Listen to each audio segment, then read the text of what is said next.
Hello, एक काफ़ी interesting story आज मैं बताता हूँ आपको कि 1939 में एक चर्च बनाने का डिसीजन लिया जाता है। उसके लिए जगह अलॉट होती है, पैसे इकट्ठा होते हैं, लेकिन जैसे ही काम शुरू होता है युद्ध हो जाता है, जिसकी वजह से काम को बंद करना पड़ा। और बाद में वापस से पैसे इकट्ठा करना काफ़ी मुश्किल था, उसको 30 साल लग गए। और उन्होंने एक ये डिसीजन भी लिया कि जो पहले बड़ा चर्च बनाना था उसको हम छोटा बनाएंगे इस बार। आर्किटेक्चर कंपटीशन लॉन्च होती है और डिज़ाइन सिलेक्शन होता है, और उन्होंने 3 साल के अंदर 1969 में इस चर्च को कंप्लीट किया। और कंप्लीट किया तो कैसा किया, वाह! ये एक दुनिया का आर्किटेक्चरल मास्टरपीस इसको बनाया गया है। जो आप मेरे पीछे देख रहे हैं, इसको कहते हैं rock church. Welcome to Helsinki, Finland.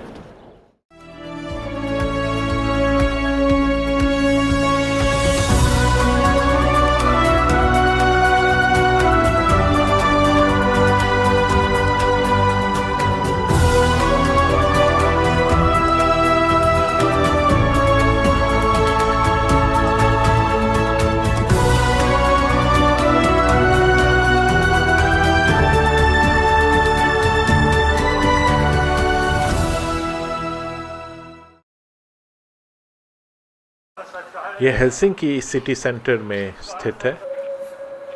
15 minute लगते हैं चल कर आने में काम्पी बस स्टॉप से। इस चर्च को पत्थरों को काट कर अंडरग्राउंड बनाया गया है। अंदर पहुंच के ही आपको कॉपर कॉइल से बना हुआ एक बहुत बड़ा डोम दिखेगा। ये जो डोम है वो सपोर्टेड है 180 बीम्स जो कि कंक्रीट के बने हुए हैं, और ये बीम जो है वो जो रॉक खुदी हुई है इसकी बाउंड्री से, वहाँ से ये निकलते हैं। और इन बीम्स के बीच में ग्लास लगाया हुआ है, और इस ग्लास से जो बाहर की लाइट है, बेसिकली सनलाइट है, वो अंदर आती है। तो ये काफ़ी बहुत इंटरेस्टिंग इफेक्ट इससे क्रिएट होता है। ऐसा लगता है कि ये जो गोल कॉपर का जो गुंबद है वो हवा में तैर रहा है।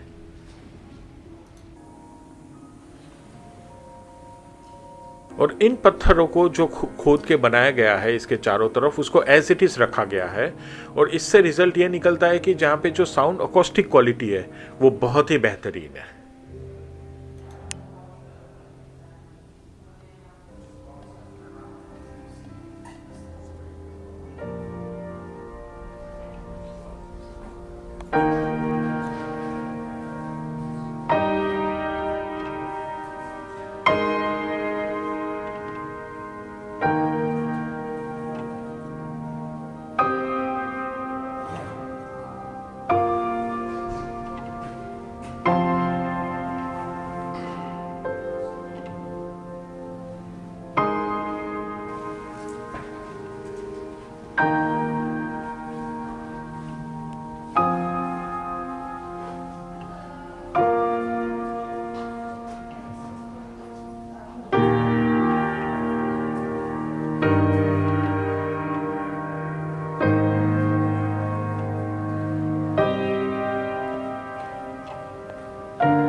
तो फिनिश भाषा में एक शब्द है सीशु, जिसका मतलब ये रहता है कि कितनी भी कठिनाई आए, मौसम खराब है, पैसे नहीं है, कुछ भी है, कितनी भी कठिनाई आए, आपको अड़े रहना है, डिटरमाइन होके उस काम को आपको पूरा करना है, तो कठिनाइयाँ तो आएंगी ही।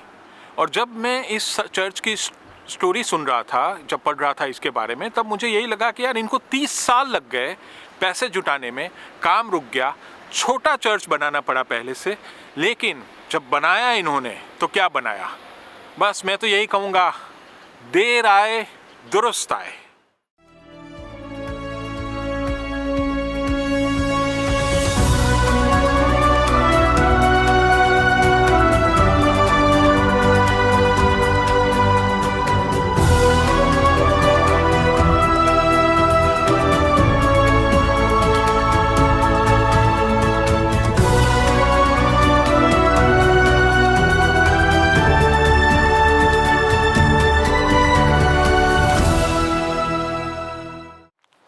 अब मैं आपको बहुत ही इंटरेस्टिंग फैक्ट बताऊंगा कि इसकी जो चार्जेस है वो 8 यूरो है। हालांकि काफ़ी महंगा है, पर जब मुझे रिसिप्ट मिली तो इसमें इन्होंने इसको ऐसे सर्विस दिखाया हुआ है और बाकायदा इस पर टैक्स दिया हुआ है। तो कंपेयर टू आप किसी भी रिलीजियस ऑर्गेनाइजेशन या कोई सामाजिक संस्था में जाएंगे तो मैंने ये अनुभव किया हुआ है कि वो जो भी चीज़ें चार्जेस करते हैं, सर्विसेज, मान लो अकोमोडेशन हो गया या एंट्रेंस हो गई फ़ी, तो वो उसको ऐसे डोनेशन दिखाते हैं। और उसका मेन पर्पस क्या होता है कि वो कैसे गवर्नमेंट को टैक्स देने से बचे, जो यहाँ पे उन्होंने नहीं किया है। यहाँ पे उन्होंने कहा है कि भाई हम अगर एंट्रेंस फ़ी चार्ज कर रहे हैं तो वो सर्विस है और हम टैक्स देने के लिए तैयार है। वेल, नो वंडर फिनलैंड जो है वो दुनिया का one of the least corrupt countries में, मतलब वन ऑफ द टॉप 5 में ही वो हमेशा रहता है, लीस्ट करप्ट कंट्री में काफ़ी सालों से। तो ये मैं अनुभव कर रहा हूँ यहाँ पे, है ना, इंटरेस्टिंग फैक्ट। और अगर आपको पता है कि कोई ऐसा रिलीजियस या सामाजिक संस्थान है जो किसी चीज़ के लिए चार्जेस कर रहा है और वो उसको ऐसा डोनेशन नहीं दिखा रहा है, एज अ सर्विस दिखा रहा है, तो प्लीज़ आप कमेंट बॉक्स में लिखिए, मैं इसको जानना चाहूँगा।